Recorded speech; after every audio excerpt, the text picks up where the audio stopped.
a written production of the Recreation Centers of Sun City Incorporated and is intended for the sole purpose of informing our Recreation Center members. Any duplication, copying, transmission, broadcast, or use, including electronic and social media, is strictly prohibited without the prior written consent from the Recreation Centers of Sun City Incorporated. Thank you for watching.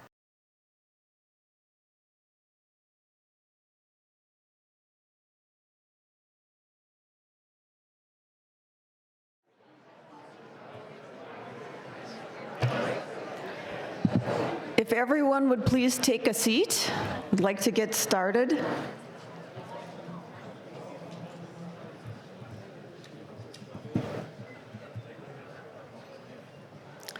Good morning and welcome to our 2022 annual membership meeting. My name is Dale Lair, and I'm the 2022 president of the Board of Directors.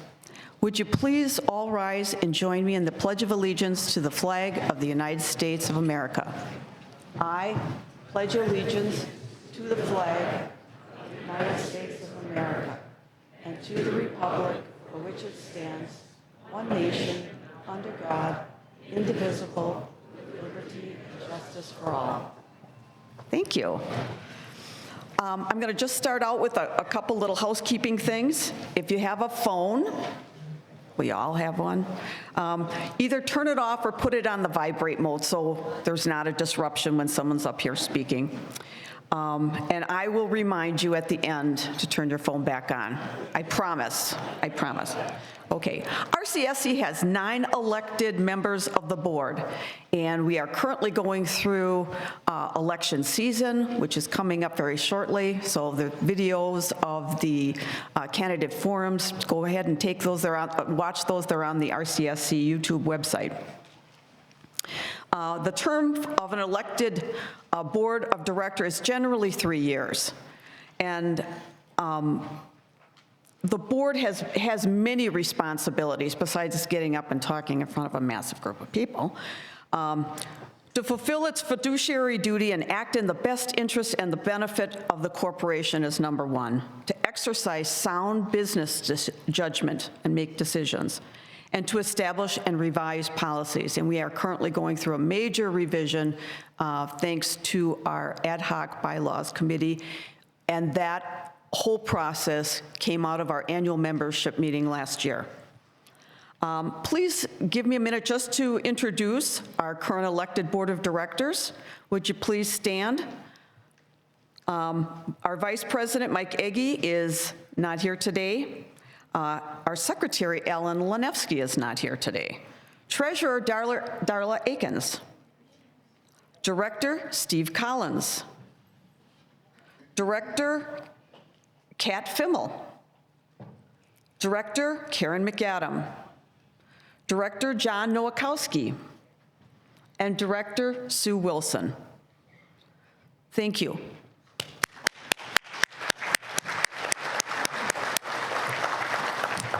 This year, the Board of Directors, along with the Long Range Planning Committee, has taken the initiative to conduct a member survey. Our Visitor Center and Marketing Manager, Polly Corsino, will be the RCSC lead on this ambitious project. This survey will give you, the members, an opportunity to have a say in the development of the future RCSC, and I encourage everyone to participate. I would like now to turn the mic over to Polly. She's way in the back. She's going to give you an overview of what the survey is going to cover, and it's going to be a really good tool. So she'll give you the heads up on that. And thank you. Did you think I was going to talk for an hour?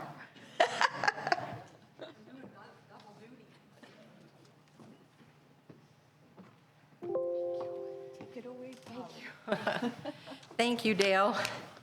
Good morning. It was nice to meet everybody outside this morning.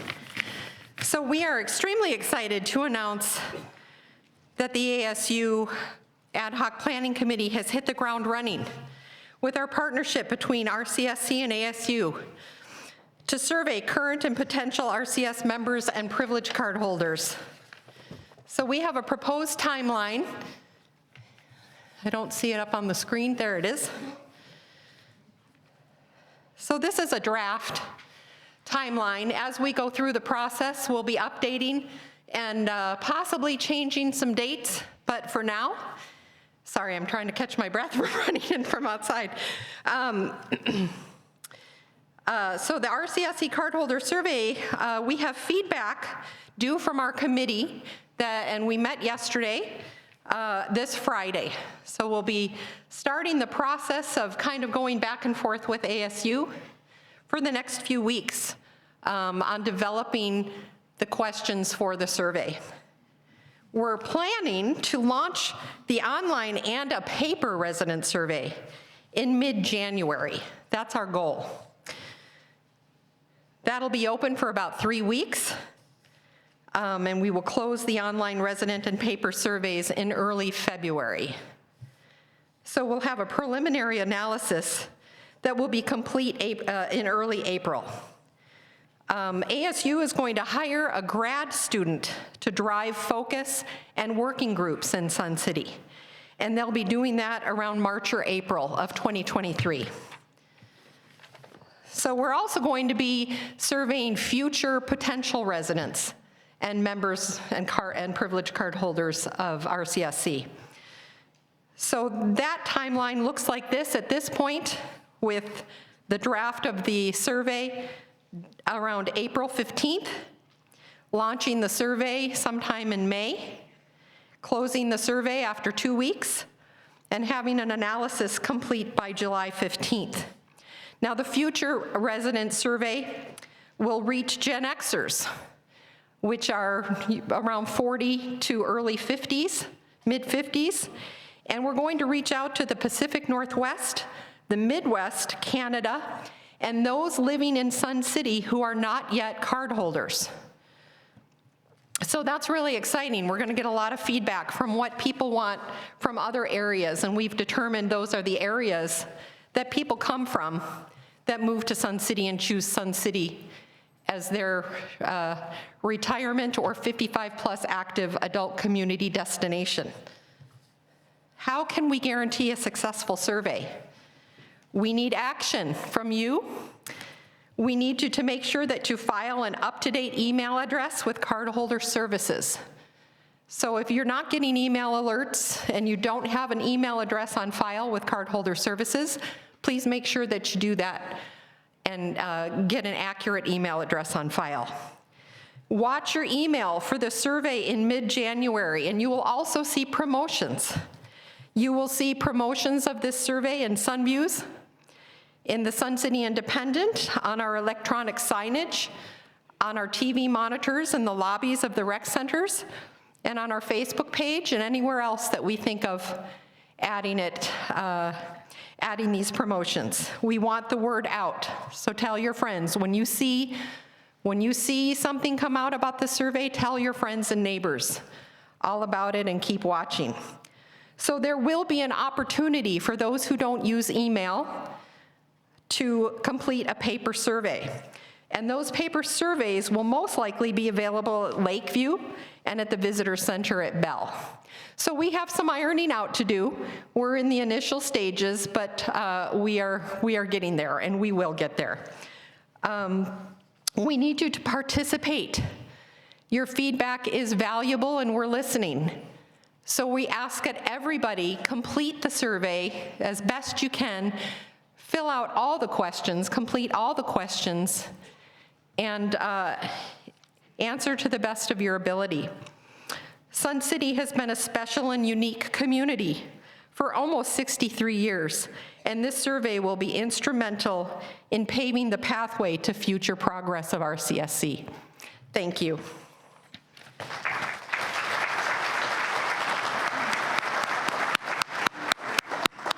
Thank you, Polly. I would now like to call this meeting to order. Membership quorum confirmation, Treasurer Akins. Do we have a quorum? No, President, we do not have a quorum. We have member attendance of 538 and 22 proxies for a total of 560. 560, okay. In the absence of a quorum, the membership meeting is adjourned. I have some announcements. Our next exchange meeting will be held on Monday, this coming Monday. Timing is a little screwed up here because of the holidays. So it's going to be Monday, November 7th at 9 a.m. in the Sundial Auditorium, and the next board meeting will be on Thursday, the 17th at 9 a.m. in the Sundial Auditorium. I'd also like to mention we are selling duck bucks, right in the corner over here by where they sell theater tickets. If you're interested, that money goes, well, you can win prizes, but it also goes to help fund the foundation. So think about that. Don't forget to turn your cell phones back on. And at this point, I'd like to open up the mic if anybody would like to come up and say something. And if not, there's always the exchange meeting.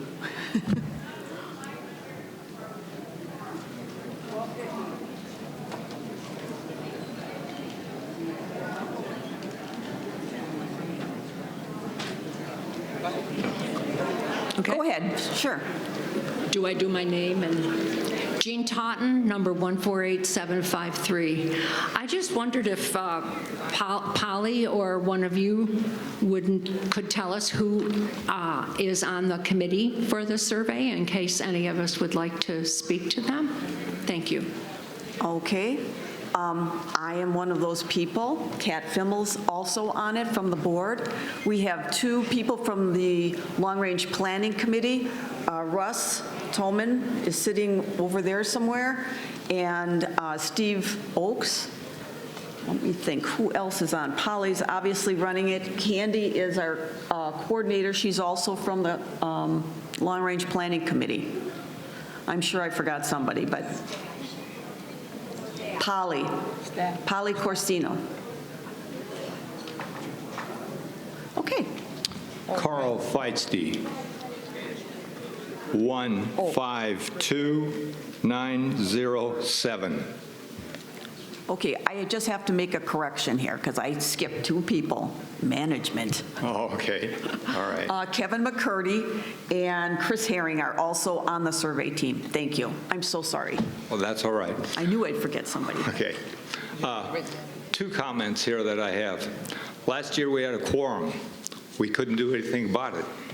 When I first got here, we always said we didn't have a quorum, so we couldn't do anything. Okay, I said that was all right. Okay, now we got a quorum last year, and we didn't do anything. I don't understand. The second comment I have is we're raising the rates for our RCSC this coming year. Okay, why are we raising them? Okay. Well, I'm going to talk about the quorum. Last year, we did have a quorum, and there were motions that were made. Those motions were brought forward to the board, and they were voted on. They didn't pass. So rather than just let them die, because it was just little words, little tweaks that needed to take place. So as a result, there was a motion that was made to form the ad hoc bylaws revision committee. That committee has spent over 7 months revising the bylaws and making the changes. Of the 5 motions that came forward, I believe 4 of them have gone through the first set of revision and votes. So it's not like nothing happened, because we brought members in to go over, across the spectrum. It wasn't just the people who wanted this or the people who wanted that. We brought a variety of people together. We interviewed different people. We brought them together, and they're the ones who put the time and the effort into doing the revisions. So those revisions were presented at the last board meeting, and there were many amendments that were made, and they will be brought up again at the next board meeting for a final vote. Oh, and now regarding the budget. Well, he's talking down at the end. Well, all I can say is we are having increases in just about everything. I think Darla did a nice job at the board meeting talking about the cost from A to Z has gone up. our costs go up too. I mean, if paper products go up, guess what? We use a lot of paper. Yeah, fertilizer's gone up. Everything across the board has gone up. So that's part of the reason why we have to do this. And the fact remains that, you know, the last 5 or 6 years, we have not raised the rates at all. If we don't increase the rates, we're going to have to go back and make some cuts in things. And here's the issue. I think there's a controversy out there, and I hear people laughing and rolling their eyes. We have a carry forward fund, and some people want to use that money carry forward to buy down the increase, which we could do. But we're also very light on our capital reserves. So we need to do a little bit more study on that and see what we can do to make sure that, you know, financially, we are very sound. RCSC has always taken a position of being extremely conservative when it comes to financing because it's your money. And we don't want to take any chances or any risks. So having the capital reserve up a little bit is going to help us in case there would be some kind of a disaster. We don't know. But by the time the insurance companies pay for everything and all of that, we got to come up with the money to fix stuff. So that's basically the reason. Okay. The other thing was the number of times that I've come to these meetings, we've always had a financial report handed to us. This time I came in here, there's no financial report in here, and I don't get it. Because we've always had that. Yes, so it's usually at why not? It's at the board meeting. The financials report will be at the board meeting. This is a member meeting. This is right, but we had these things when we had our annual meeting. I do not understand why we don't have them now. I don't know how to. I don't know the answer to that. Because we had a full half-hour to 45-minute dissertation every time I went here on what we were doing, when we were doing it, how much it cost, what the past cost, what we're doing in the future, and now it's not here. Why are we here? Well, you're here because if you get a quorum, you have the opportunity. We had a quorum. We didn't do anything with it. That I don't understand either, ma'am.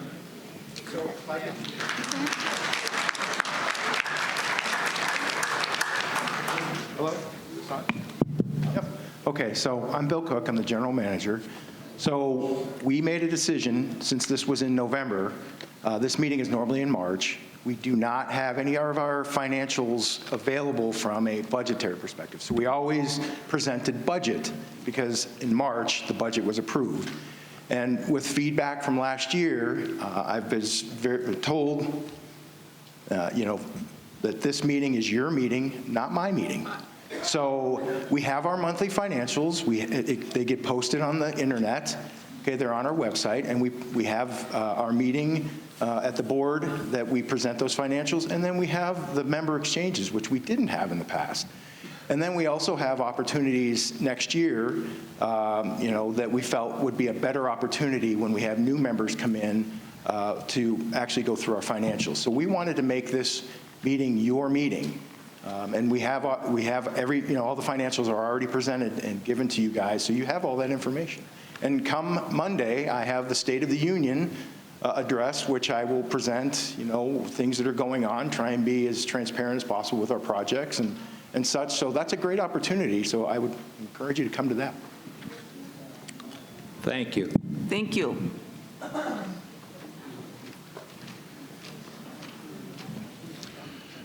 Richard Atwood, 106547. First, to answer the gentleman's questions about why the rates are being raised, we're paying, I think, $1 million for an indoor doghouse.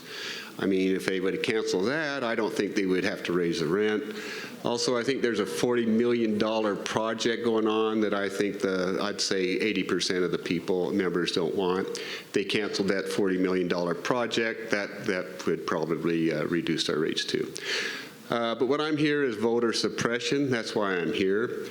The United States started voting by mail in the 1700s. And why We don't vote for mail, that's voter suppression. What it is trying to control the masses because we can't vote, and that was evidenced last year in the annual membership meeting. Here you have, and we have to fight. I mean, the African Americans had to fight for the right to vote, to stand in line and vote, and it took Congress to do that. What's it going to take? Congress so that we have a right to vote, that there's no voter suppression? When I used to belong to stock companies, every year they would send me mail to vote for officers. But when was the last time, or has this course ever, as the RCSC ever sent out mail voting? No. That's voter suppression. Thank you. Richard, I'd like to just address some of the things that you mentioned. First of all, there's a difference between an operating budget and a capital budget. The items that you brought up all go into the capital budget, and the funding for that is totally different. It comes from the PIF. So when you buy a house, you pay that fee, and that goes into funding these big projects. The operating budget comes strictly from the annual assessment. That's totally different. So it's kind of mixing apples and oranges there. As far as elections, November 7th starts elections. You can vote online in RCSC election. You can vote by mail. The ballots, if you've requested a mail-in ballot, will be sent out on November 7th, or you can vote in person in December. So there are no efforts here to try and prevent people from voting. In fact, we really encourage everyone to get involved and to vote. Thank you. Can I say something? Sure. When you, if I'm on, when, Just talk loud. You're okay. on. Oh, hear me? Okay. When you are voting for the government election, you also have to request a mail-in ballot. So just like with us, you call a number and ask for an absentee ballot, it's the same thing. For the government election, you call and request a mail-in ballot. Cheryl McLean, 100212. First of all, to the last gentleman, it is not a doghouse, and it was just approved at the last meeting, and it could be up to 10 years before we see, quote, the doghouse. And it's not a doghouse, it's just a room that's all of us who have dogs can have the trainers inside, because a good part of the year here we cannot have outdoor training. Second, last year I was here for this meeting. We had a quorum. Nothing was done that I saw.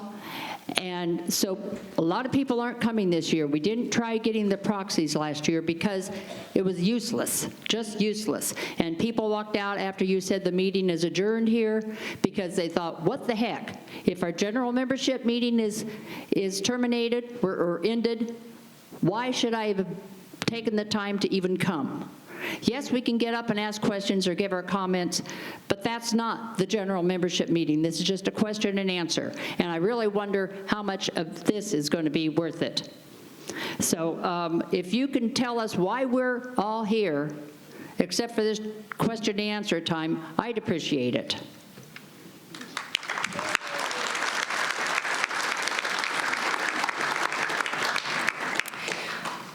This is the annual membership meeting. It was posted, we sent out postcards to every member in Sun City, letting them know that this date was here. We have 33,000 people in this community. We had 560 people come with proxies today.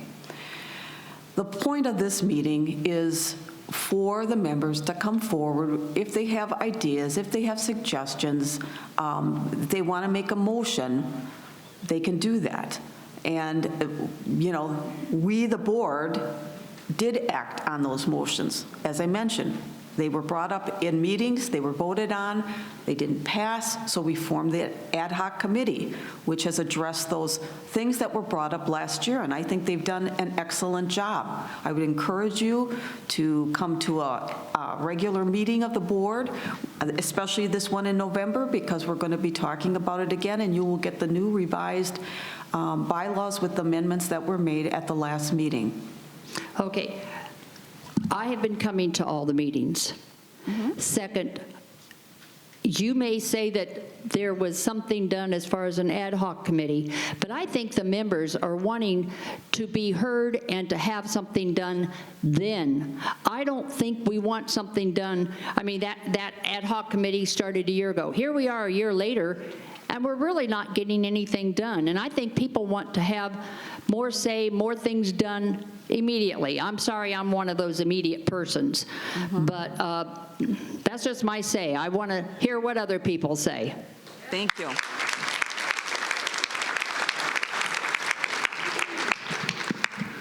Mike Wendell, 145206. Hello, board members. I know you're not always happy when I come up to this podium, but I'm going to speak to the $29 assessment increase. And I'll make it very clear. It was not in the budget that was attached to the last board meeting agenda. The $29 was not mentioned, and that's a significant piece of information. Karen McAdam put forth and modified her motion to approve that budget, less putting $4.5 million of carry forward into the reserve to add the $29.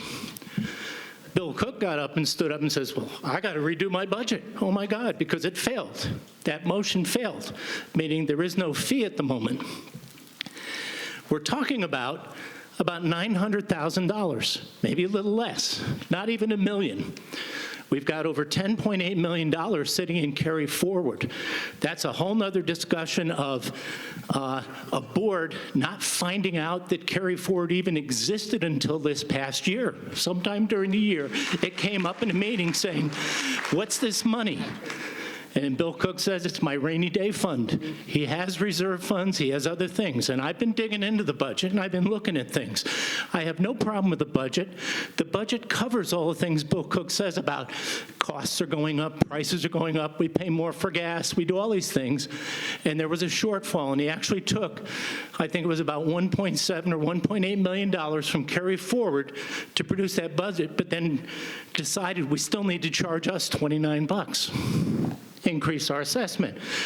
There's still, even after you take that out, there's still $8 million of carry forward sitting on the table. And whether it goes into capital reserve, I see no evidence. And I'm not saying we need to put more money in capital reserve, but I see nothing to explain why. And I think we need to know that. And this is a board function because you are 9 people that sit on top of a corporation worth over $100 million, $80 million in assets, all the buildings, all the equipment, everything else we have here, and $38 million in cash, of which a certain amount goes to the budget. I'm looking at everything. I was digging through it. Everybody can't necessarily understand that, but I think there are some people on the board that do, and I think there are some people that just say, oh, Bill Cook says this. I believe it. I don't. I differ.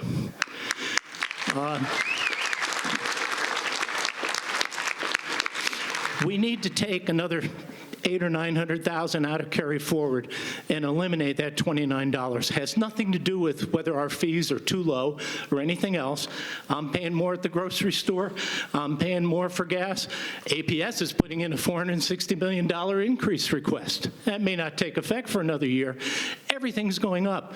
Why do we have to pay $29 when the money's sitting on the table and it's not allocated for anything? And Bill says, oh, we ought to take half of that. You're still going to have $4 million or more sitting on the table if you took the $4.5 million and put it in the cash reserves. So we shouldn't see an increase this year. And if you do want to do it for next year, we should see more reasons why, if there's that much money sitting on the table that is leftover operational budget. I have money left over at the end of the year. I use it next year. I don't just put it aside and say, I'll just put it in a jar on the counter and let it just accumulate year after year after year, especially not of this significance. And that's what this board has allowed to happen. I can't claim negligence. I can't claim a lot of things, but the board needs to understand those things and see those things, and when you pull them out, you need to put the general manager's feet to the fire. And that's not happening. I don't believe in blind faith. I think the general management and the staff, they have a huge job with a lot of heavy lifting. They do most of it very well. The board needs to look at these numbers at the top. It's not up to Bill Cook to say, I need $29 more. It's up to you to look at all the funds and everything and say, is this the time to do that? We have money on the table. How did you allow $10 million, and it was even more a couple of years, a year ago, to accumulate over a 10-year period? This is just not right. And this is what we expect the board. We've elected 9 board members. We're about to elect 3 more. And it's important that you understand and you do your job. It's not an easy job. It's a very difficult job. You're not sitting there on top of $1 million or $2 million. You're managing $130 million or more. You're managing a huge thing, but you don't manage it. Darla Aikens made a comment, how many times do you work for a company and you don't know what another group does? That's great for the workers down there. I don't know what another department does when I'm working as an employer. But if I'm the management team, if I'm the board of directors, I need to know, in general, looking at the accounts, who does what, and is the money being spent appropriately? I don't have to get down in the weeds, tell Bill Cook how to do it, but I need to tell him what he needs to do. Oh, Mike? No, this is our meeting. I know, you have a lot of people standing behind you that want to speak as well. Well, that's fine. Okay. I'm not done. I'm not done, and I'm tired of your censorship as a board president because you don't let things get on the agenda. You don't let the board have as much open discussion and debate on issues as they should. You talked about everybody being more cooperative, yet you're the one that keeps things off and says, that's an improvement. You're the one who turns the parliamentarian and takes Robert's Rules of Order and makes it a weapon, again, against us. We always had Robert's Rules of Orders in the basis, but it's at the bottom of the tier. Articles of incorporation, bylaws, and policies that we set override what Robert's Rules of Order. If there's a missing piece, we refer to Robert's Rules to fill it in. But instead, you now make Robert's Rules says we can't do this, we can't do that. And there are conflicts, and the bylaws are being amended. But again, you're doing it all en masse. 3 hours meeting discussing the bylaw amendments. 3 hours of the last board meeting. Amendment by amendment, and I still haven't finished watching it because after being here for an hour and a half, I said I can watch this on TV or on YouTube, and I will. But it was, the meeting went, the video's 3.5 hours. So, again, you go out and you look on YouTube, 33,000 people. There's a big problem with apathy in this community. We finally got our quorum last year, got nothing done. We didn't get a quorum this year because the annual meeting, because we need an annual meeting each year, was still in November. I move that we move and have our next annual meeting in March and go back to that schedule. COVID changed it. COVID made a problem, and not wait till the next November to come back and do it. The motion was made that we provide 45 days advance notice, minimum, for that meeting, allowing time for people to prepare motions, for people to go out and maybe collect proxies. We've knocked it down. If the bylaws are accepted, we've knocked the quorum down to 800, but we've limited proxies to 10. That's going a little extreme. You're 9 people. You get to decide. Guess what the highest vote count was last year for a board member? It was only 800 and something votes. 800 and something. So people don't vote and people don't take interest, but there are people out here that come and take interest. And now you're going to sit there and say, you know, because it's a better balance or something, we'll lower the proxy number, and we will definitely lower the how many proxies a member can get. If I got an issue and I want to bring it forth, bring it forth. There are ways the board afterwards, if I manage to get 2,000, 3,000 proxies, can come back and address it. I have to go out and get another 3,000 signatures maybe or something, okay? You've already got a humongous task. You've got ways to have checks and balances and fix the problems. So I suggest the board do a better job. I don't question anybody's dedication, the time and effort they put in, but I do question the abilities of what happens and how you look at it, and there's some just plain blind faith, and there's just some plain dumb things that are said. Bill Cook gives us a management report. Who sets the status of those projects? He does. He puts that little traffic light on there, red, yellow, and green. Is anybody else overseeing it and saying, wait a minute, why is this taking so long? You can build a $4 million maintenance shed. Man, that thing got put in, that thing got done, and you can't put in the softballs shed, which has been promised for years. Oh, we had the money this year, but we're putting it off to next year. He should be coming back saying, I need more resources if he does. Guess what? We seem to be cash rich. We don't have any debt. We're sitting in the best position, enviable for probably anybody in this room. I only have a small mortgage. I don't owe any debt. That's a good position to be in. RCSC has no debt and has a lot of cash. That's even better than my position, personally. So,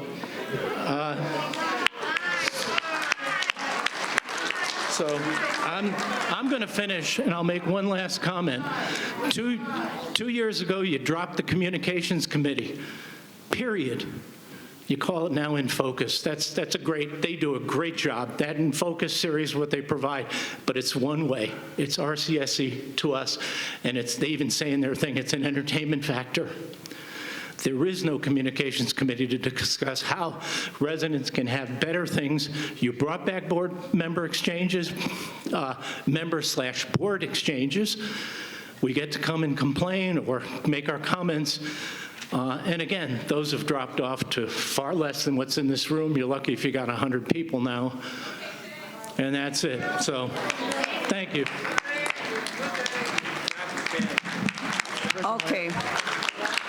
I just would like to make a comment. There's some misinformation, and I just want to clear it up. Carry Forward has always been on our financial reports, on our financial statements, always. So it's not something hidden, it's not tucked away. If a board member didn't understand what it was about, well, not everybody has a MBA. I'm speaking, please. The dollars, Mike, no, you step, Mike. The dollars have been reported, but they weren't set out. No, not now. Okay, I'm just trying to finish, please, please. The 2023 budget, which was approved unanimously by the Finance Committee, which is made up of a group of members. They approved this. And just to also add, if you looked at the financial reports and you paid attention to what the budget said, I do believe, and correct me if I'm wrong, General Manager Cook, I do believe we're taking $2 million and Carry Forward to balance the budget. Are we not? Yes, we are. Yes, we are. And even with taking $2 million to balance the budget in this time when there's a lot of inflation, we are talking about raising the rates by $29. So I just want to make that clear so that. And the annual meeting. Oh, and what? The annual meeting is in March. Oh, and the annual meeting was always in March. We changed it because of COVID, and now we're stuck doing it a year later, but we are going to do it again in March. And the general manager spoke about the financials and why we don't have it today, because we're going to do the new year in March. Karen McAdam. Yes, I would just like to ask perhaps General Manager Cook to either confirm or deny a statement that was just made by the President saying that Carry Forward has always been on our financial reports. My understanding is that it is not. Director McCurdy, Director of Finance Kevin McCurdy, has explained to me that it's a derived number. It's not obvious. When we asked to have it put on, he said, no, it's not going to be on there. So, Mr. Cook, could you please clarify whether it is indeed true that Carry Forward has always been in our financial reporting? Yes, Carry Forward is a cash line item on our balance sheet. So it is presented on our balance sheet every month, and that's where it is. So it's the non-allocated funds. So it's not the capital reserve or any of the reserves. It is the free cash that is the second line item, I believe, in our on our balance sheet, and it's the cash line item. Okay, and that number in September, at the meeting last week, that was the $11.3 million figure, is that correct? So the carry forward is in that number. It also includes any unspent capital for that year or any unspent operating cash flow for that year. So it is a combination of those three items that is in that line item on the balance sheet. So in other words, in order to figure out exactly what the carry forward is, it requires a little bit of pixie dust in order to be able to arrive at that number? Well, we do calculate it, and we present that. We give that, it's in the board. I believe it's the package that we give to the board every month, and we're very open about what the carry forward is. So there's nothing hidden. We're not hiding anything. Okay. President Lair, if I could please speak, if you don't mind. Thank you. So while there's a lot of accusations against me, so I think I have a right to respond. So first of all, I'm confused as to why I've been here in this position for 15 months, why there's so much hatred that I have to carry with me and bring home every night, seeing it on social media and things. I don't understand it. So what I'm here to do is I'm paid to be fiscally responsible with your money. Okay, so the carry forward is here because we are fiscally responsible. So every year when we have excess over our budget, that goes into the carry forward. Okay, so one of the first things I did as general manager is to push down on my staff and put in a key performance indicator that they're measured against to make sure that we are saving money for you and the organization. So far this year, we've saved over close to $300,000 through negotiations, through purchase agreements, and through things like that. That's what I'm trying to do. So we have this carry forward, and quite honestly, as Director of Finance, the first couple of years, there were some folks that wanted us to raise the assessment during those first couple of years that I was here, and I would not do it. I could not do it in good faith because of the carry forward. Now we made a decision that we want to do and do more PIF projects than just one per year, okay? So we actually now have budgeted for 2023 to spend more of that carry forward than we've ever done before because we want to get that back into the community. So we've got budgeted to spend $4 million in capital and repair and maintenance, and that's almost 40% more than we've ever spent. And that's going to projects for you guys. Okay, so as President Lair had said, we're spending $2 million of that carry forward. That's 20%. And if we don't raise our assessment, which we haven't raised in 6 years, okay, then we're going to eat into that by 30%, or we're going to have to take some projects away and not do those. And that's going to be something that we want to provide for you guys. So we need to raise that assessment to make sure that we meet that. And I heard about getting more staff. So we're doing more PIF projects. So we're getting another project manager in here so we can build things quicker. So we don't have to just have one PIF project at a time. So, but if we do multiples, you can't just do them right away. Okay, it does take time, and we're getting another project manager to do that. So we're trying to do more for the community. Okay, I'm not your enemy. All right, I want you to know that. I'm not your enemy. All right, I'm here for you guys. You guys can come into my office at any time and speak to me about anything that you want. My door is always open. Okay, so I'm here to be fiscally responsible. And with that carry forward, okay, we need to have more reserves. So if you look at Grand, they have a bylaw that says 70% of their funds have to be reserved for their assets. West has a 50%. Okay, right now, if we took a look at where we're at with our asset base, which is about 113 million, I believe, okay, we're about 5% reserved. Okay, you can't look at the PIF number because that's assigned. You can't just say we have 30 million in PIF. Okay, so we're 5% reserved. That's not enough. We have to add back to the reserves. And normally what you do is when you have an excess, you put that into your reserve. We have not done that. That's not been our practice, but I think it should be. Okay, so thank you for your time. I apologize for taking it away from you. Sorry. No problem. My name is Teresa Johnson. My number is 146451. I have lived in Sun City for approximately 4 years. And a couple months ago, I've been working, so I haven't paid too much attention to what's really been going on in Sun City. Other than I know the streets are not too safe right now, and I know we have to be very, very careful. And I live over in the area at Peoria and 107th Avenue. That's the area I live in. I live in a home. And a few months ago, talking with the neighbors, there was a funeral home that was there at 107th Avenue in Peoria, right across the street from a rec center. So a couple months ago, I went to another Sun City meeting, which they were more interested in restrooms and pickleball. And I brought the issue up there that that was a drug rehab. I had no clue that that's what it was, but that's what it is. And I believe that us in Sun City, we move here for a couple different reasons, obviously, golf, et cetera, but also I believe our streets are not safe now, and that we in Sun City, and I was pointed to a gentleman that at that other meeting, oh, he can tell you all about it. Well, I did talk to that gentleman. He's probably here today for quite a while, and I was told how it got there. We in Sun City, I believe, should know if there's a drug rehab going in a facility, that we should know where they're at.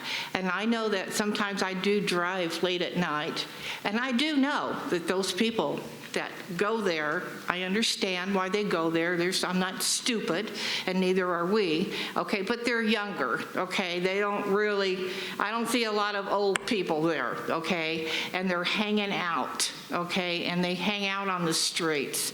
And I believe that we in Sun City should know where there is a rehab center going in. I know that you or us, we can't do anything about it because the city of Phoenix does this, okay? From what I was told. But I just believe that we should know, especially where they're at, so that if we want to make sure that we're not around it at certain times of the day, okay, that would be dangerous to us. I know I couldn't fight back, okay? And I just wanted to bring this up today at a meeting for those that don't know. I know that that's one there, and I've been told there are others, but where they're at, I have no clue. And I'm hoping that this meeting somehow could share where some of these drug rehab places are going in and what it is that we can or cannot do about it. That was it. Thank you very much.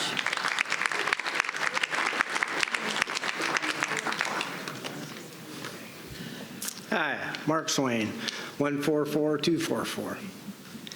So that one guy, he had a mouthful to say. I'm not like that. So I'm here just to talk to you as people. I'm just a common citizen. I want what's good for my community. So what I'm looking for is, I've been here for 4 years. I go to the Bell Center, I go to the Marionette, I go to a lot of different centers. When I drive into that, I should see professionalism. We say that we have this money. I look at the stripes on the ground that have been up there for parking. I can't tell you how I'm supposed to park my pickup, because one is crooked. They got 2 sets of lines for everything that we go to. If you go to the Bell Center and try to park your truck or your car, how do you know? They're not even bright stripes. There's 2 sets of stripes, and one goes straight and the other one's kind of crooked. I mean, that's kind of ridiculous. It's not professional whatsoever. I think that could be corrected.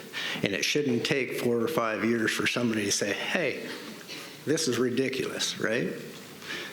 I don't know about you guys, but, you know, this is our community. We should respect it, okay?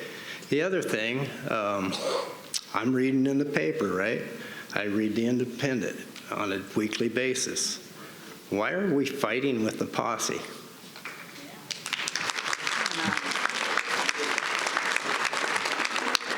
You know the posse is a community service that is free. It's all volunteer and it's all donations. The posse is asked, what I read in the paper, this is just what I'm reading, I don't know, maybe you guys got this corrected already, I don't know. But the posse has been providing services for the special events, for all the communities. I knew everybody that I talked to likes the posse people, and they're friendly. They do a lot for our community, and they're free. And now all of a sudden you're reading in the paper that we're fighting with the posse because somebody complained that maybe there was a golf cart out on the checking for safety, because we have people coming in the community now that maybe aren't wanted, or they're doing illegal stuff, and the first thing they use is the golf course to take off and run and hide from because there's no lights out there. To me, when I see somebody's volunteering to protect us for free, and then I read in the next segment from Bill that, we have to hire Maricopa County sheriffs to do that now. So you're saying the budget's here, but you're willing to pay the sheriff's office to come in and patrol, but we can't accept free stuff? I mean, I would think that we would be willing to support the posse over having to hire somebody to do it, because when the posse finds something, the first thing they do is call the sheriffs. They contain it if they can, or at least they report it to the sheriff's department, and then they'll come out. I just think that we can do a better at doing our projects and our money. That's my take. I just would like to say something really quickly.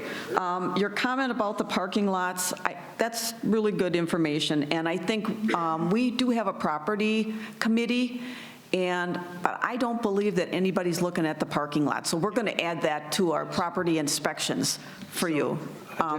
Just one quick question out of curiosity, don't you drive in those parking lots? I don't get a whole lot of chance to go to Bell, I'll tell you that much. Okay. I'm at Sundial, and I'm here a lot, here and at Lakeview. Well, next time you drive in there, just take a look. I mean, you'll see what I'm talking about. President Lair, if I could address that? Yes. So actually, we're very aware of the parking lot situation. In 2023, I believe we had at least 2 or 3 to do a resurface and reline. Because we've actually done better on some of our projects this year. I believe we pulled in 1 this year, so I don't know which one it is. I apologize, but we know that there's an issue, and we are addressing those, so that will be done.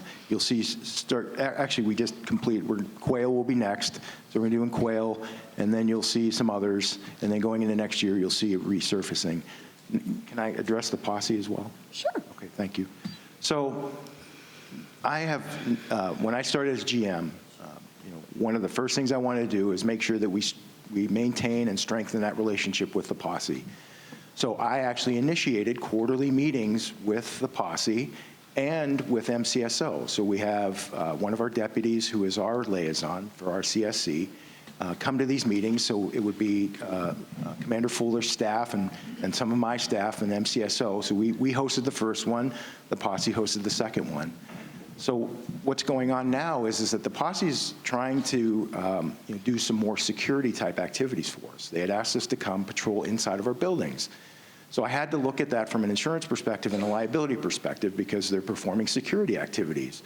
Our insurance company came back and said, well, since it is security, you would have to get an addendum to your liability insurance, which cost us money. So at the time, since the posse they have no authority to do any trespass, they cannot address somebody. They can't go in. If they see somebody, they can't come in and say, in one of our buildings and escort them out. They can't do that. They don't have the authority. MCSO is very clear on that. Yes, they are the eyes and ears, but they can't perform anything. So it didn't make sense to spend extra money for something that they can't do. Okay, and then they asked us to patrol our golf courses.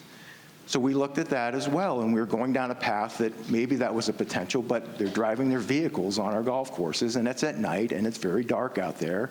And so we have 60, 70-year-old folks going out there with no authority, with no weaponry. They can't trespass, And so our insurance company came back and said, what you need to do is they have to have processes in place to say, if you encounter somebody, what is the process? How would you evade somebody who maybe picked up a rock and they're in the middle of a drug deal, or I don't know what they're doing, or they don't want them there, they want to, if they have weapons, what's your process?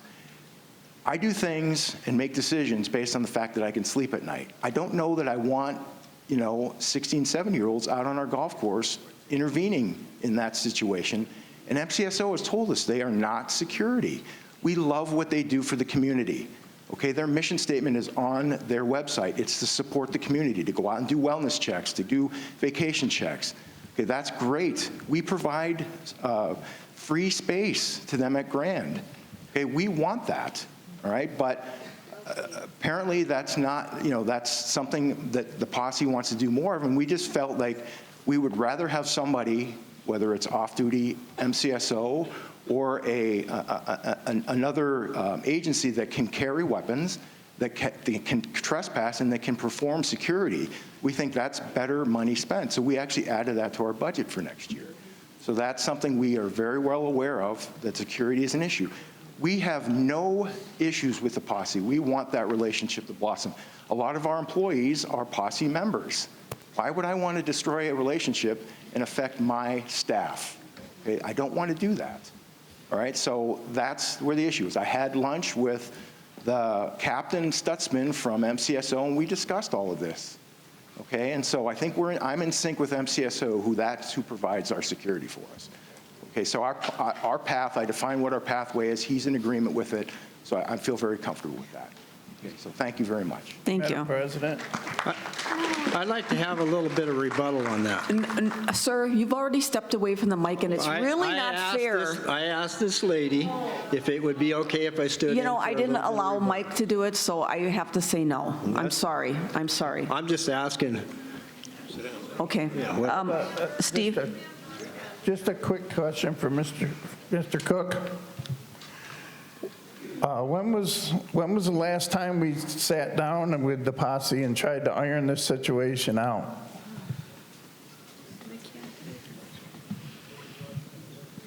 We had our last quarterly meeting roughly a month ago.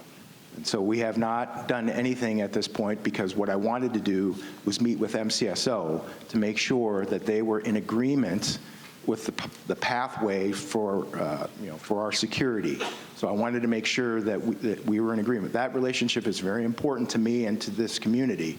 As a matter of fact, they will be here January 16th to provide an overall, we had a discussion on that. So they will be here January 16th, it's a Monday, to have a community forum and discussion. You'll see a lot of communication on that. I encourage you to come to that, ask as many questions as you want with respect to security. Okay, so to answer your question, I wanted that to take place first, and then we'll move forward. So is that done yet? Is what done? Have you met with MCSO? I have. I met So with now them last week. Now we can get a meeting set up with the posse. We can do that. Thank you. Ma'am, please. I'm sorry. Carol Harrington, 113970. I'd like to begin by asking where the timer is. Obviously, it was an issue today. And I don't mean to be distrustful. And I'm sorry, General Manager, that you were hired at a time where things were coming to a boil and coming to a head in this community. You're just kind of getting the blowback from it. So it's not personal.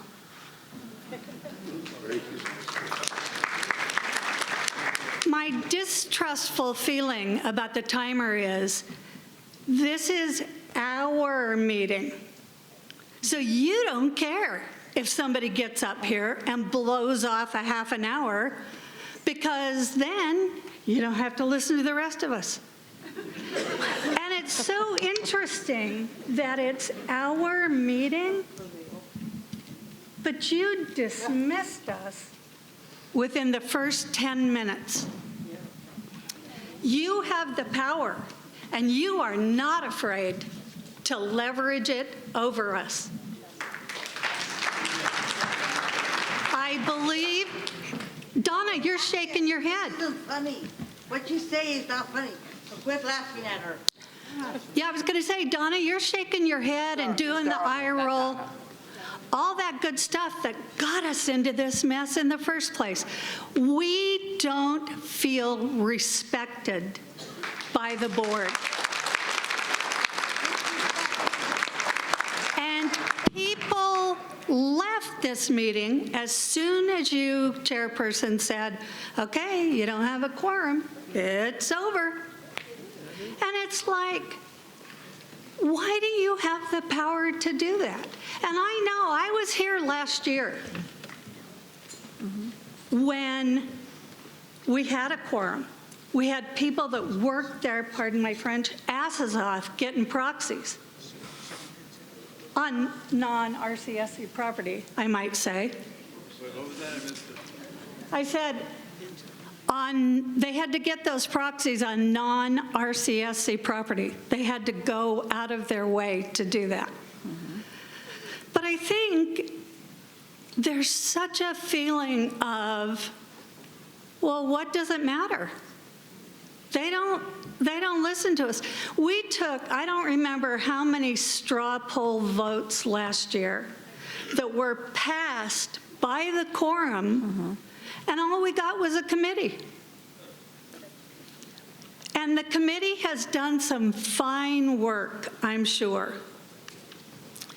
But my gut level issue is this place is being run like a business, which I know is important wherever you went, Guy, not like a community. We're a community, and we need to feel like our voice and our vote matters. And to clarify what my husband said, he was not talking about voting by mail for board members. How ridiculous do you think he is? What he's talking about is those votes, like last year's membership meeting, where we voted and nothing happened. Uh-oh, my picture just got taken. We're watching you.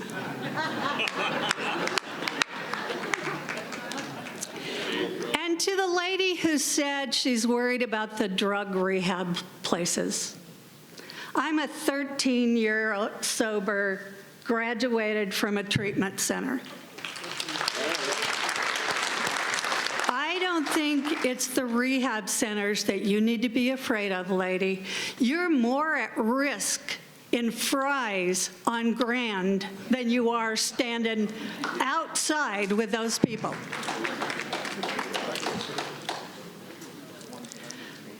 I hope I've said everything that I was going to say. We care. There's not a single one of us in here that doesn't care about what's happening to us. And as far as the increase goes, I don't think $29 is a big deal. Most of you pay more for a bottle of scotch than that.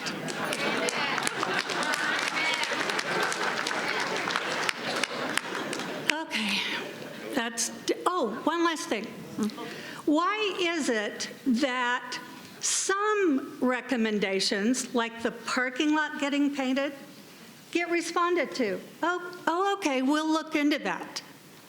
And then there are other things that you just blow off. And I realize that you can't, when somebody says, board members shouldn't be backstabbing each other. I know you can't respond to that. But last meeting, my husband said, the mosquitoes are eating us alive. Could we do something about the ponds? There are little fish that will eat mosquitoes, blah, blah, blah. There's the Department of Wildlife Services, or whoever they are, could come and do an assessment for us of what's going on. Did Brian Duthu even bat an eye?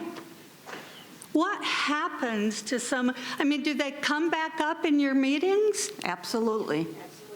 Absolutely. Okay, well, you stated something, and it was addressed, and it will be addressed on Monday. Well, That's your meeting. Who knows if we'll get a chance? No, that's the exchange, ma'am. Oh, okay, all right. Because your meetings, it's damn hard to get a word in.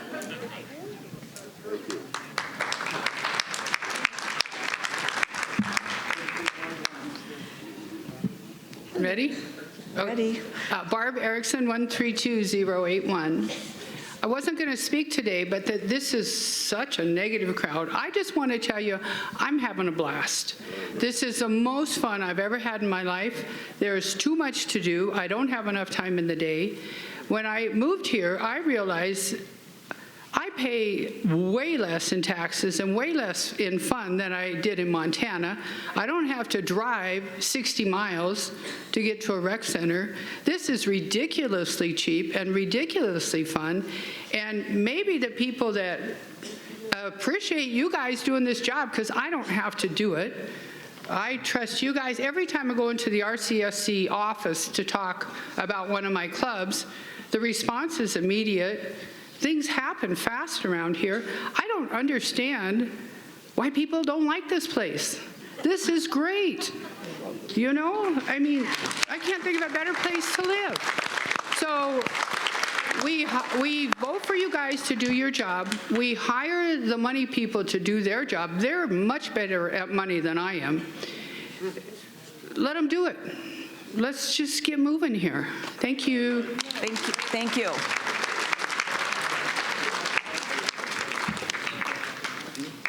Hi, I'm Dennis Christ, 124779. I'm here to try to encourage the board to do a little bit more analysis before they do projects. I know, Ms. Lair, you had a task last year. You put a committee together to determine the utilization rates of all our facilities. And as I understand it, it basically is a percentage of total available capacity, which takes into account the times that the rec centers are open from 7 o'clock in the morning all the way up to maybe 9 o'clock at night, which is a large period of time. I would suggest another metric that is easier to calculate than in just simply a percentage. It takes into account the cost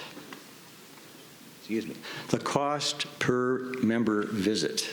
It would easily be calculated by doing the total, and I'm talking about PIF money, not the capital expenditures, not the operating expenses, just the capital expenditures that were done for a particular facility.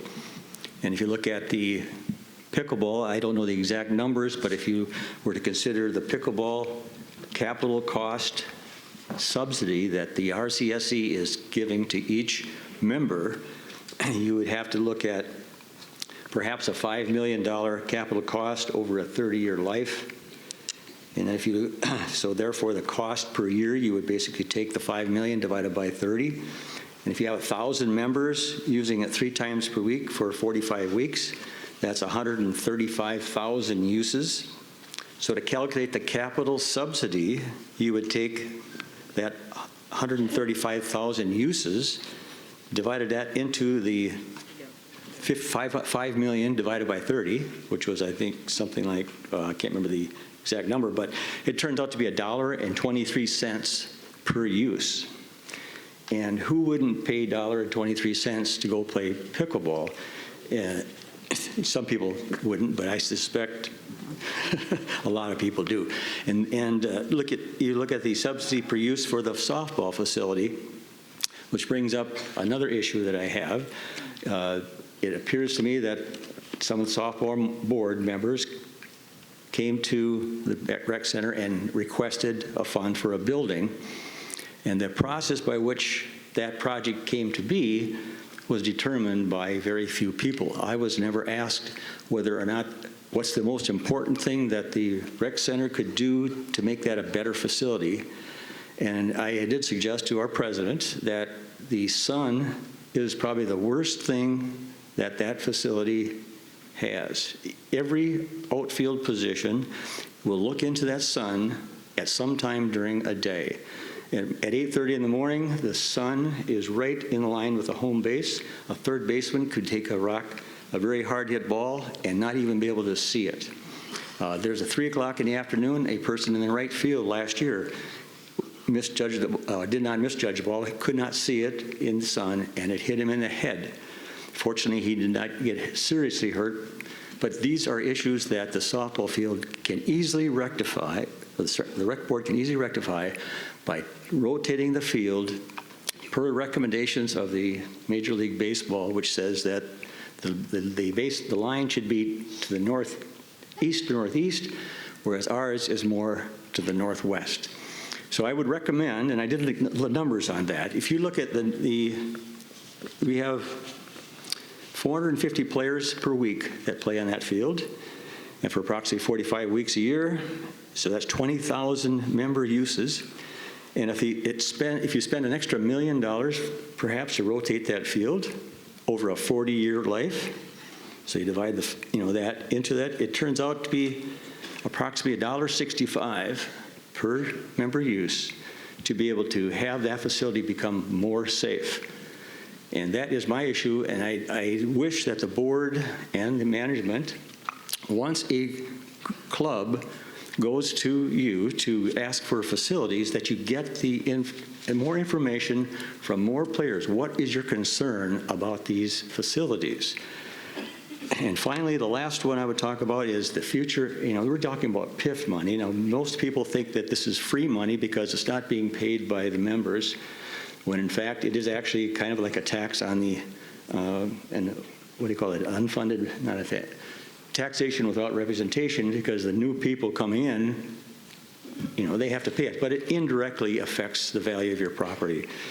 So anyway, I would suggest that any future PIF facilities, you first determine the cost, which I understand you haven't got a final cost yet.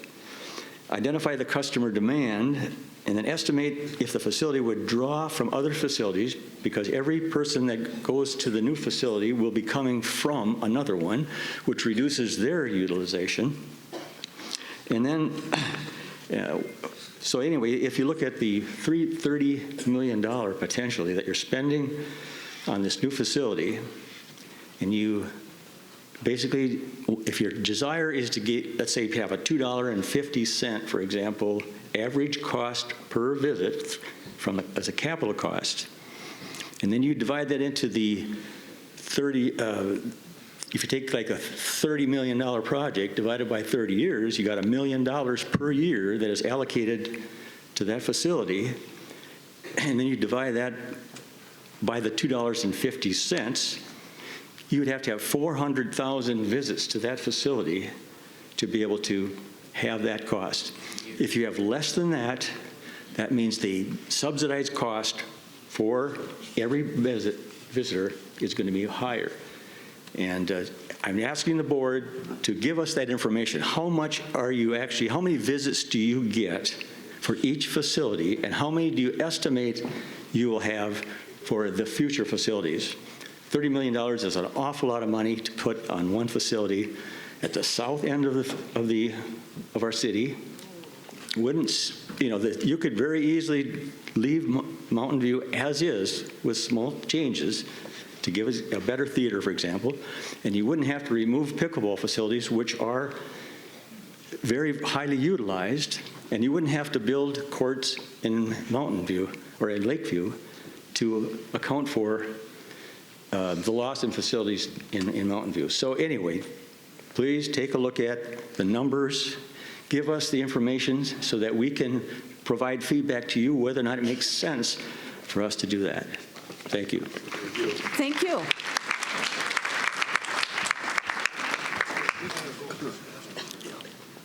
Good morning. My name is Christine Klinger. My number is 161134. I'm here to talk for the people who are like me, single, on Social Security, and having to deal with all this. You guys want to raise it by $29, which really isn't much. But keep in mind, my HOA is already talking about raising my HOA again. Now, last year they raised it $35. This year they're talking about raising it up to $70. So 70 on top of your 40, look, food out of pocket. Right now, I'm lucky if I can even have an extra $100 at the end of the month because of groceries and because of gasoline. And being a single person and not having two incomes to pay my bills, again, so please keep that in mind. Not only are your fees are going up, but the HOAs are going up because they're the ones who are paying our water. They are the ones who are paying what the guys who do the lawn or whatever. Okay? Just please keep this in mind. Not only will your fees go up, the HOA's fees are going up. And keep that in mind for those who are single on Social Security, because not everybody has two incomes coming in. And I moved here because, like the lady said earlier, because it was cheaper. It was easier to live here. It was a lot cheaper. But if my HOA keeps on rising, you guys keep on rising, soon, so keep rising, everybody keeps on rising up everything. Soon you're gonna have nobody living in Sun City and no money coming in. That's the way I feel. Okay. Oh yes, and one more thing. Oh, okay. Ms. Atkins, when people are speaking, it's rude to laugh at them. It's very rude to laugh at them. That's so disrespectful. Don't say I wasn't. I saw you. I was laughing at something somebody said. Again. Don't be disrespectful. I apologize. You're being watched. I was laughing at what somebody said. Thank you. I gotta get my glasses on, sorry. Oops, they're on your head. There you go. I saw you reaching for the sunglass. I was just trying to help. Starting on the right foot here, I am Tom Swenson, number 135906. Just a very quick, I hope, laundry list of things. People aren't realizing that Sun City is at that point in its life when infrastructure crumbles. So if you want to have new people in and pay for your facilities, you had best have state-of-the-art facilities fixed up and done right. And you pay now or you pay later is how I look at it. Number two. The whole filibuster thing was quite a joke. So you're damned if you control a speaker because it's freedom of speech, but if you don't, a conspiracy theory that you're trying to quiet everyone else. Thank you. Okay. My dad was conservative, very conservative Republican, and he told me government moves slowly for a reason. Because you want to be careful and, and do all your work. So people are saying, we got to have it now, we got to have it now. Number one, sound like a lot of little kids. And second, don't respect that government needs to go slow to include voices and to make the right decisions. I'm appalled at the lack of politeness, and I apologize on behalf of my community for how they're treating you and management. Makes me so angry. Number three, the rehab center. I used to run group homes for all kinds of people with disabilities, and it's always not in my neighborhood. Businesses and families and people have the right to live where the zoning allows them and to do business where zoning allows them to. You haven't control over it, but keep in mind, we are a community of people with vastly different needs, and we sometimes have to be aware of those not in such a great shape. Theater. I'm always chided for not saying I'm vice president of Sun City Players. So I want to say that out loud because our theater, our building, our Performing Arts Center is coming down at the end of next year.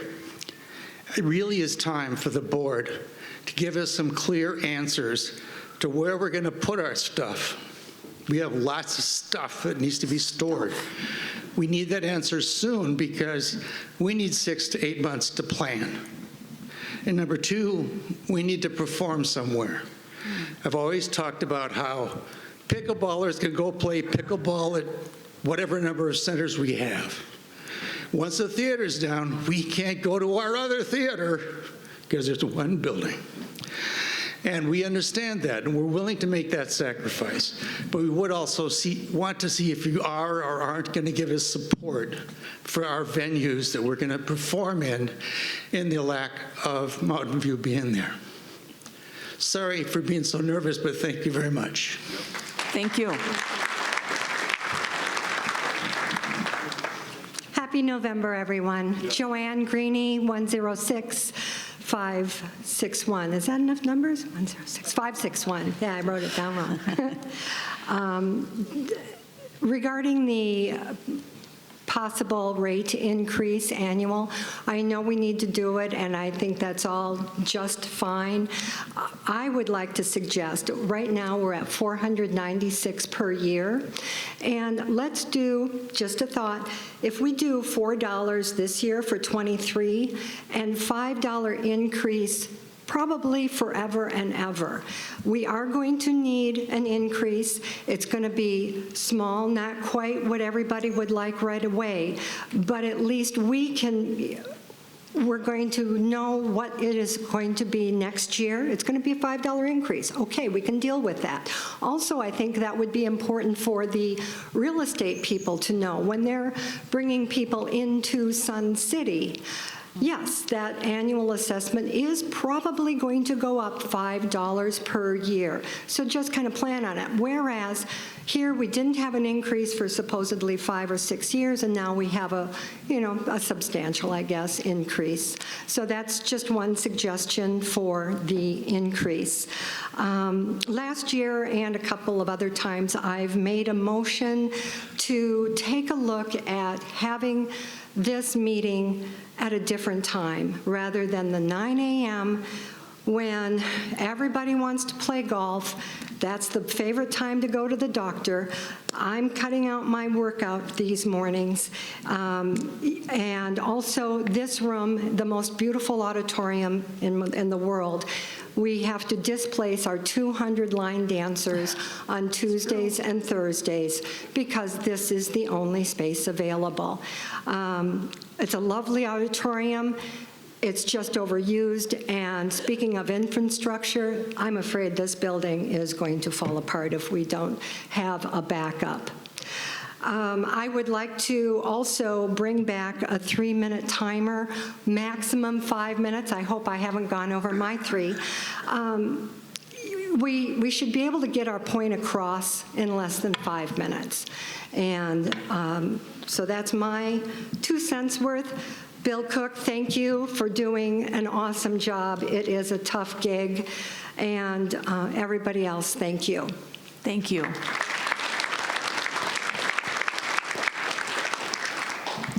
Good morning, Ben Roloff, 12663, and I would like to announce that I am also watching you, but I've been watching you for 25 years.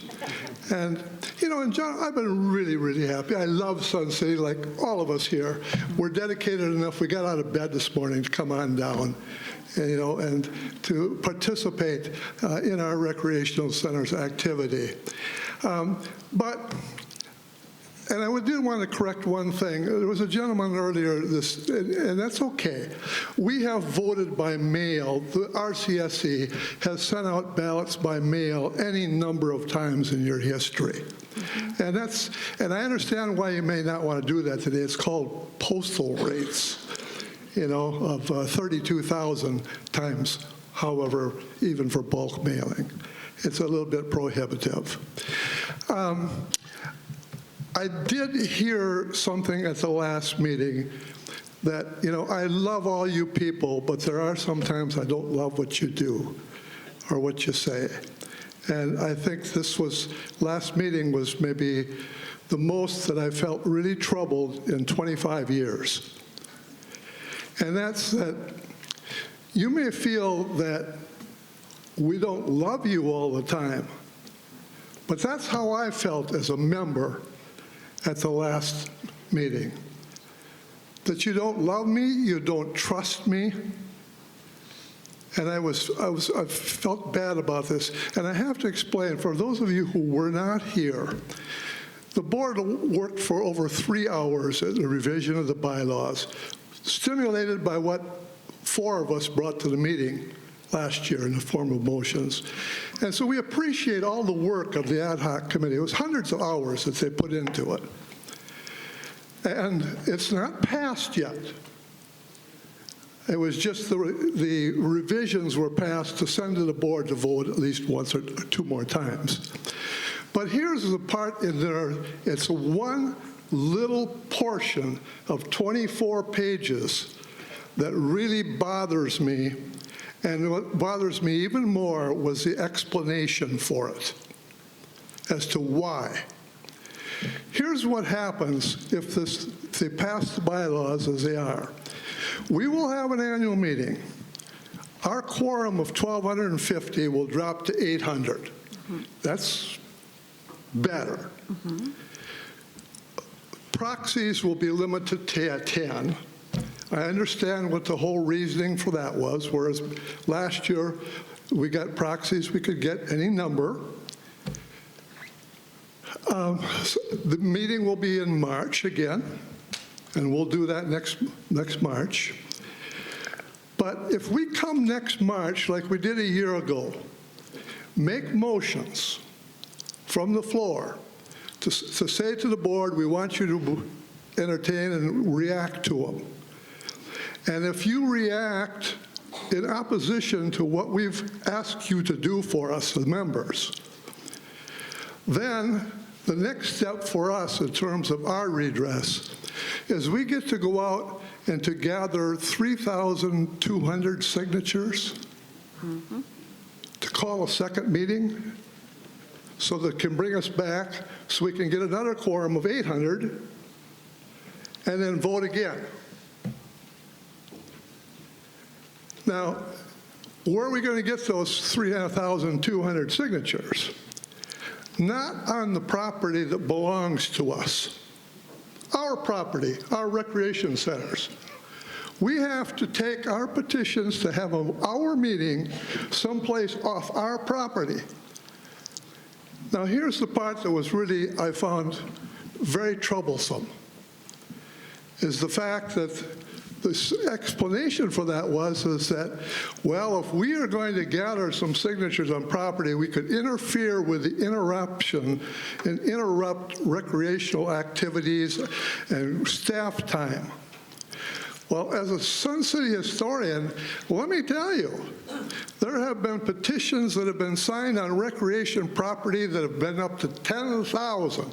They were signed here before those bylaws were changed to say we can't sign them on our own property. And nobody had a problem. No one. There was no violence. There was no interruptions. There were no scuffles. There were no fights. This is our property. What are we going to do?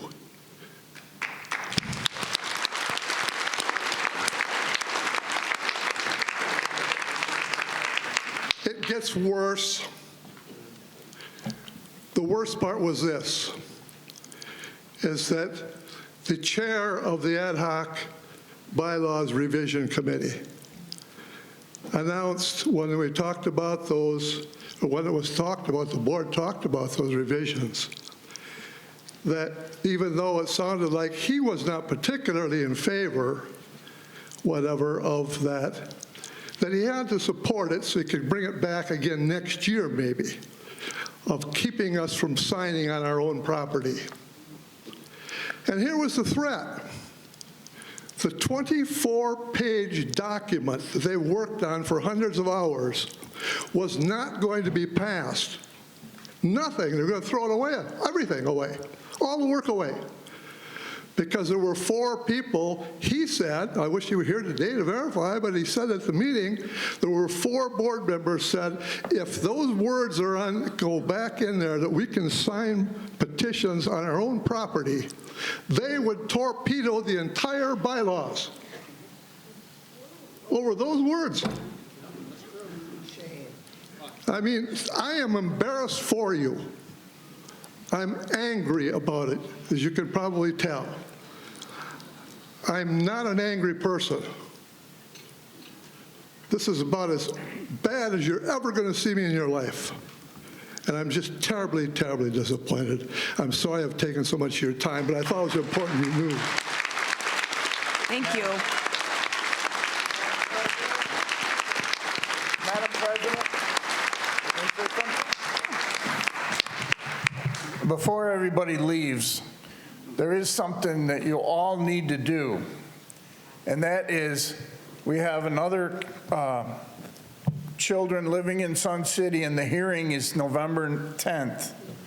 We need you to either contact Showa to get the email, to send an email, or please come to the courthouse or where they have it on November 10th. If we lose the overlay, you will end up with school taxes in this community.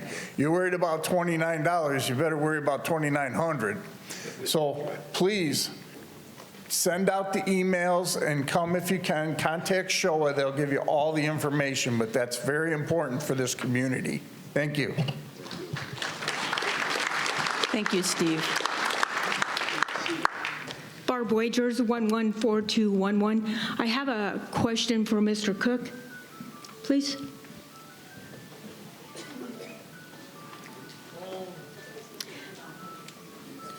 Oh, my.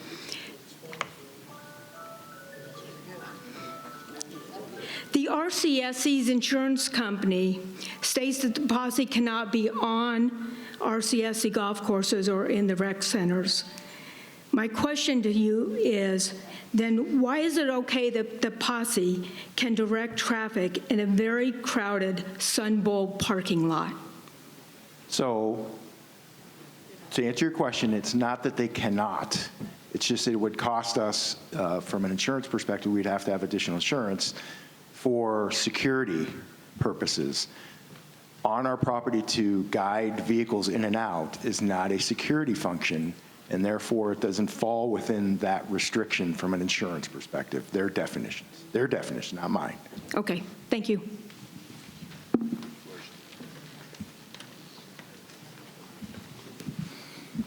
Bill Pearson, 133438. Wasn't going to speak, and then I opened up the minutes from last year's membership meeting, the first one we've had in 12 years, by the way, and now we don't have it again. And as I was looking at the 5 motions made by the members, I was astounded to see that none of them have been fixed. Nothing we proposed. Dale, if you don't think that's true, stop by Talk to Sun City. I've literally taken every one of the 5 and analyzed them to the point where I took our language that we wrote and the language that you're going to pass, I guess November, December, whatever you figure out what the first reading was. And you'll see, and I would love to have you jump on and correct me, because I'm happy to be corrected if I'm wrong. We got nothing out of it from the membership standpoint. Secondly, the rec fees increase. We talk about the fact that we haven't taken an increase in 5 or 6 years or whatever it's been, which is true. There's a reason we haven't taken it, because at the end of every year we've had $1.3 million excess that we haven't spent. We didn't need it. Why would we take it when we don't need it? The carryover has grown and grown and grown. As Karen pointed out at the last board meeting, the RCSC has never had more money. Never had more money. 62 years, never had more money than they do right now. And so the argument that we need a $29 increase, which isn't bad if you're a single person. Oh, wait a minute. A married couple isn't bad. But a single person, and there's a whole boatload of them, everybody after 2003, and then whatever number of people that lost their grandfathering because they moved when they downsized and they're a single person, their increase is $29. The only people that are half that are the ones that are grandfathered. Hi, Dave. And that's not a bad thing. It's just a reality, because, you know, single people since 2003 have subsidized married couples. And I'm a married couple. But that's just the reality, and it's what we did. But when we say, hey, it's only $29, when it's a single person, it has a larger impact. So do we really need the money? I understand there's a whole slew of things that we got to do next year. Here's my question. If there's all of these things that have to be done next year, why the heck haven't we been doing them every year when we had $1.3 million to spend and we elected to just put it in the bank? I think it's a reasonable question. Thank you. Thank you. Hi, good afternoon, or good morning. Excuse me. My name is Gardner Williams, 161613.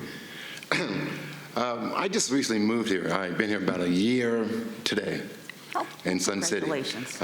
We came from a place called Sierra Vista, Arizona. We lived there for 31 years. And the first question is, how come you guys don't have your fishing hole available? I've asked that, and somebody told me that you guys are not having your fishing area completed or something here, I guess. You know, I don't know what's going on with that, but I want to do it like this. I am a humanistic person. I love the human being, and that's the true thing. I have observed and I've seen this. I can help.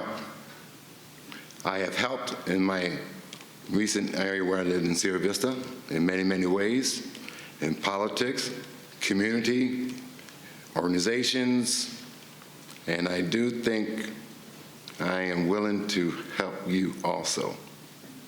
So I am available when there's time, when your elections are coming around. Again, my name is Gardner Williams, and I would like to help this new community that I'm living in. I do see that there are many, many problems, but there's always problems in a community. And this forum that we've had here today I'm used to, and I understand where everybody's coming from. But another thing is this. I understand that your members are the quorum. How come you guys are not the quorum and we just come in and as members and, you know, maybe vote on what you are or what we are maybe want, I guess, done in this community, I guess. What I'm saying is, how come it's not, it's like a flip-flop to me, where you need how many people? 580 people to have a quorum? What is it? 560? 1,200. Oh, 1,250. My goodness. Now, all of y'all know that that's not going to happen, right? So can we flip the script a little bit? We'll give you the votes. And the way it would happen is that it would be word of mouth. All of us here can reach the 1,250 that is needed for a vote. But somehow we need to flip this and put that back on you a little bit. I think that's my opinion, to where it takes, what, 6 to 12 to make a quorum or forum? And you have 1, 2, 3, 4, 5, 6, 7, 8, 9, maybe 10 or 11. I think that needs to be your responsibility. We'd just like to show up. Oh, okay. Well, this is the annual membership Sure, meeting. I understand. So that's why the quorum and the proposed bylaws revisions are attempting to lower it to 800, more reasonable.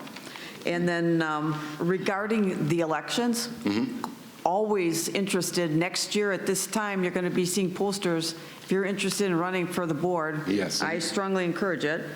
And the lake, I can kind of answer Bill Pearson's question why we didn't do some of these things a number of years ago. That our lake has been leaking like a sieve for a long time. Why we didn't deal with it, I'm not sure. But we're dealing with it now. And we are in the process of it. And once it's all done, we're going to get it stocked again, and away we go. Okay, sounds great, but is there a time frame or anything like that? I think we're a little behind our schedule. July 15th. Okay. Because we've got the rain, the rain, and we had some pump issues, but that's the goal. And honestly, I do love the community. We like the place that we bought here. I after 31 years of living in one place, it was difficult, but yet after driving around, looking at the community, talking to all my neighbors and everything else, I think it's going to be okay to live here in Sun City. So, Well, we're glad to have you.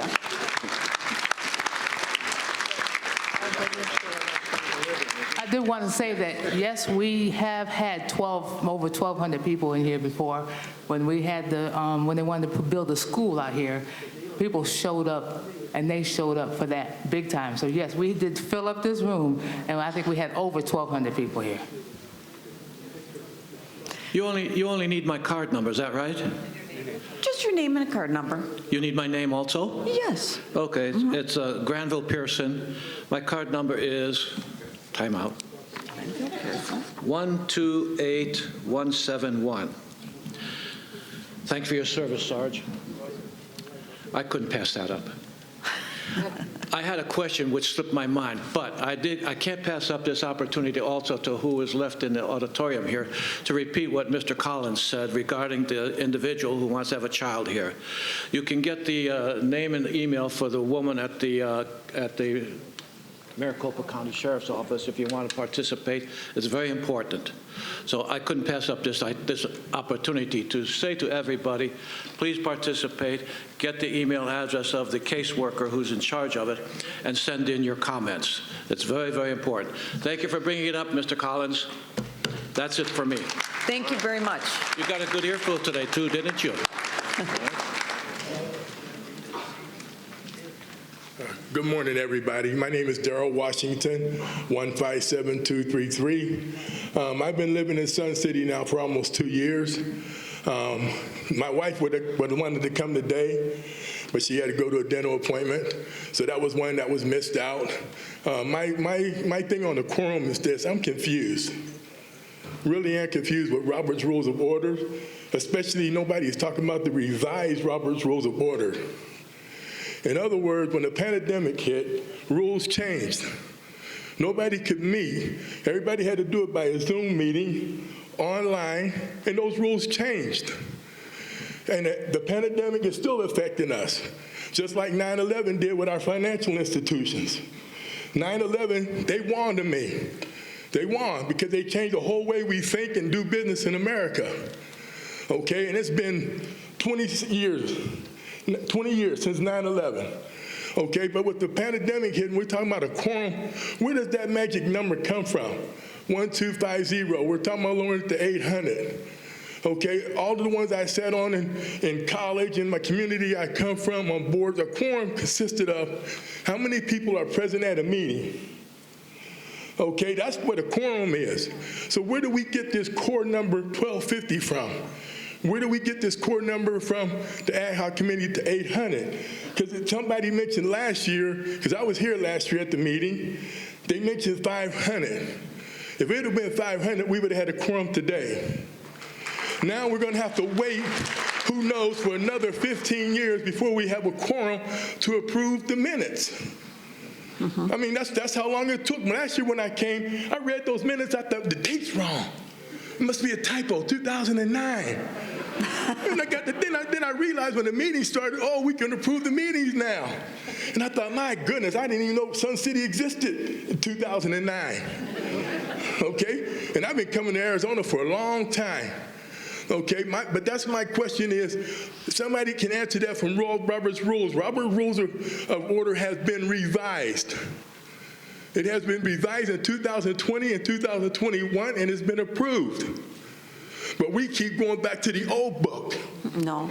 I'm just saying that because where did the core number come from? Robert's Rules of Order never said a core number. No. Robert's Rules of Order says the quorum is who is the faithful members who are coming to that meeting today. That's what it says. And so the whole thing I'm about to say, if there was 500 and some people here and we voted, it would have to take a quorum of that, which is what, 2/3? And I'm just confused. That's all I'm just saying. Somebody need to clarify me, and I can read. Okay? Okay, huh? Okay, but that's what I'm just saying, and I see where that core number come from, because you won't see it in Robert's Rules of Order. No. Thank you. Okay, we do use the new revised Robert's Rules of Order, but the quorum is established in our bylaws.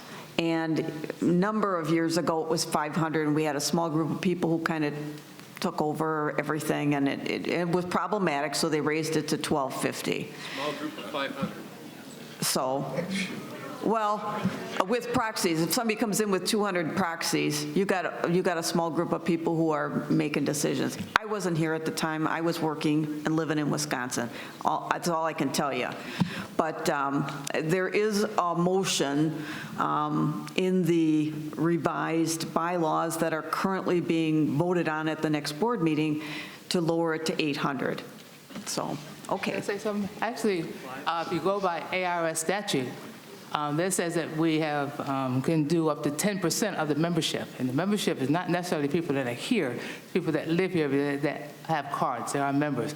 The ARS statute says we can do 10%, which would be about 3,700, but we don't want to do 10%, so we lowered it to be more accommodating to you.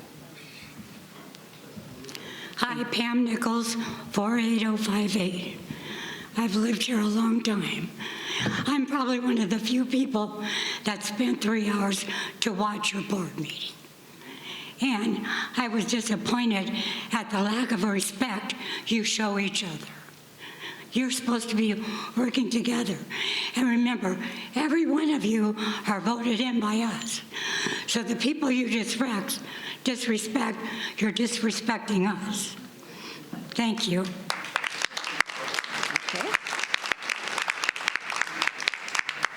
Hello. Hello, my name is Ann Liebman. My number is 162612. Regarding the temporary permit age application, I just wanted to give everybody the information because I know if you're like me, sometimes you won't go out and look for it. So to protest the application for the very young, like nine-year-old child living here, you could contact Paola, Paola .JARAMILLO at maricopa.gov. I'll say that again, PAOLA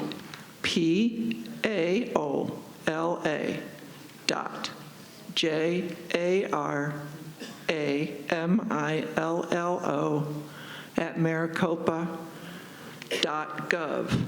And the case number is T as in Tom, U 20222041. I'll say that again. Case number T as in Tom, U 20222041. And the applicant is Kenny Hermes, JAJOU. The address that he is at and looking for the application, the temporary resident for, is 11221 North 111th Avenue in Sun City. That information is, you can just do a Google search and this will pop up. But I just wanted everybody here to have that so you can send your emails in. So all you have to do is send an email in and log your protest for this resident application. Thank you. Thank you very much. Okay. Thank you. Cyril Sukup, 131007. This has been a good meeting versus last year's, but I wanted to say I'm really disappointed that I had to read about this overlay issue in the Sun City Inquirer this Monday. I should have known this. I didn't know about the prior one. And I think the board, unless, maybe you can correct me, but I don't see you pushing that out to us to do something until this meeting. And I would like to have seen that on the webpage so I would have known about it, because as you said, this is the second one. That's an issue. The other thing I'd like to say about the posse is I don't understand what Dale is talking about, insurance I do, but I'm confused is because I cannot get, as an HOA, I can have the posse come out if we have a break-in or something, or we have a disorderly person.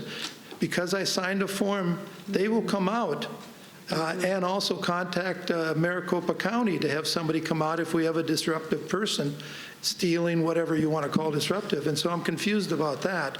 But so that's just one other thing I will say about proxy, and I'll leave, is that what people don't realize is if I go out and get your proxy, I can then use that to vote on anything that comes up. You might give it to me because of a certain issue, but if you give a proxy out to somebody, they have absolute right to vote against everything you wanted to have done. I think limiting is a great idea because most people don't understand that. They think, oh, sign this because of that. Thank you. Okay, I just wanted to address some of the things you brought up. As far as the age overlay, and usually if we have time, we will say something at a meeting about it, but SHOA really is the spearhead of that. So I would encourage that all of us should be members of SHOA, and you will get, they send out regular email blasts, and they would have that information in there. As far as your HOA and if you have a break-in or you have a some disorderly conduct issues, always call the sheriff's office #1 because they're the ones who can handle that. Okay. Oh. All right, I guess we're done. Well, thank you so much for coming. Remember, turn the phone up. Oh, yeah. Turn your phone. Turn your phone. Turn it back on.